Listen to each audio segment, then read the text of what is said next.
A huge change had hit the housing market in July of 2020, a change that was going to affect home buyers and home sellers for years to come, a negative change that would create a housing economy of haves and have-nots.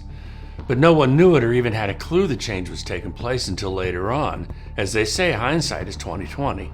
And here we are, a brutal era is upon us. There are hundreds, if not thousands, of videos and blogs and podcasts about trying to teach the masses how to time the housing market. There's theories and experts that attempt to predict when to take action to save big money. But the fact is, when someone does get the timing right and saves a bundle, it's mostly just a matter of dumb luck versus skilled calculations. The evidence of this is when people try to duplicate this success, and they can't. If they could, there would be no more theories. There would be a process that everyone would use. Back in 2020, a wave of house-hungry millennials and space-starved remote workers washed away a COVID-crushed housing collapse into a full-blown homebuyer frenzy. The reality for those before and after the turning point really is shocking. Those who got their house before things went crazy got a good house for a good price with a very reasonable interest rate on their home loan. Then, within just a short period of time, they gained record-breaking equity by literally doing nothing. The U.S. housing equity gain before and after was worth $9 trillion. Meanwhile, those who held off thinking prices were going to drop further were shell-shocked as they watched prices soar by 30% because of supply and demand, fear of missing out, and essentially free money being passed out by the government to make sure everyone was able to survive the pandemic. And now, nearly 3 years later, the housing market is still fundamentally out of whack. More and more Gen Zers and millennials are reaching the point of wanting to settle down, stop paying rent, and buy a house, but the barriers to purchasing for some are simply too much to overcome. Interest rates are still incredibly high. Home prices, though dropping, are still out of reach, and the housing inventory is comparatively non-existent. In what would normally be the busy season in the real estate market, home sellers are staying put because they feel locked in by super low interest rates on their current home. That would be lost the moment they sell.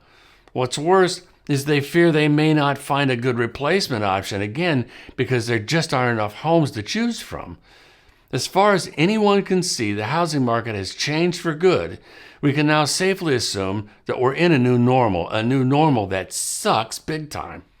It may seem like the change came overnight and out of nowhere, but the truth is the housing market was primed for upheaval beginning more than a decade ago. After the crash of 2008, builders were understandably reluctant to add to the supply of homes, which was already at a record low inventory, and it stayed that way.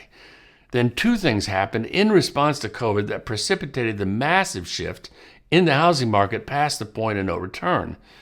While the country was in lockdown, the economy came to a screeching halt, and the government attempted to stimulate the economy with low borrowing rates that hit historic numbers, and now more people had more access to mortgages and reset buyer expectations that will echo through the years. Bottom line, suddenly there were thousands more home buyers able to access more money for a home. The second thing was remotely working from home changed the fundamental use of the space people were left with when they were trapped in their house. The need for more space was acute and motivating, and the same people that needed to upsize also had borrowing power they didn't have before, and it jump-started homebuyer demand, pulling forward activity and creating a surge in buyers as well as prices. When COVID first hit, predictions were that the market would crash. Instead, homes were selling at the fastest pace since the National Association of Realtors started keeping records. First-time home buyers accounted for 34% of all purchases, and median home prices jumped 5% from the previous quarter. A 2-year run of massive price increases were put in motion by collapsing mortgage rates below 3%. Super strong demand coupled with super low interest was like rocket fuel. Now, as inventory is at an all-time low, interest rates are through the roof, and home affordability is keeping huge numbers of buyers on the sidelines, what remains are the troubling trends that has brought the housing market to its knees. Fewer buyers and fewer homes for sale. The spring selling season didn't happen this year. Normally, we'd see 1 million homes on the market. Today, there's about half that.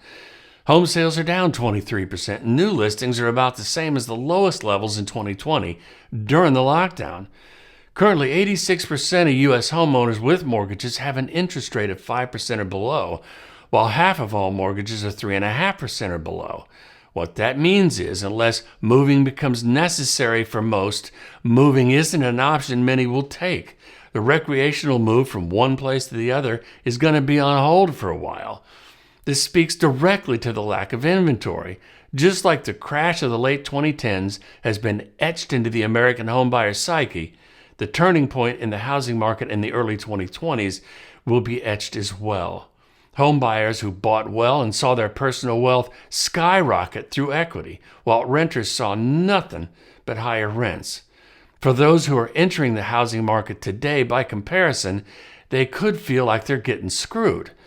In March 2020, $300,000 would get you 2,000 square feet. Today, the same dollars will get you 1,400 square feet. That's 30% less house for the same money. All that being said, pent-up demand for homes that are in move-in ready condition and priced right for the market are getting multiple offers, regardless of how buyers feel about the market.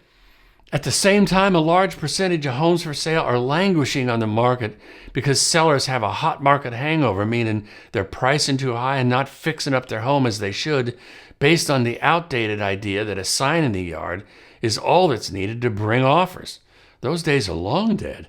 For those that missed out on the housing market gravy train that's long since passed, and not at the top of the heap earnings-wise, the long-term effect could be devastating. What I'm saying is pricing is what it is, and it's going to stay that way for a while. Millennials are making more money than ever, yet still living with parents, delaying marriage and kids, and absolutely putting off buying a home. Moving forward, getting prepared to buy a house is a different game entirely, at least compared to the recent past. For new home buyers that missed out on a house in 2020, it is indeed a brutal era. If you're thinking about moving the next 9 days or 9 months and you want help, I'm here if you'll reach out. If you like this video, subscribe now so you can be the first to learn more about the ins and outs of real estate. As always, I appreciate you and your time. Thanks for watching. Talk to you soon.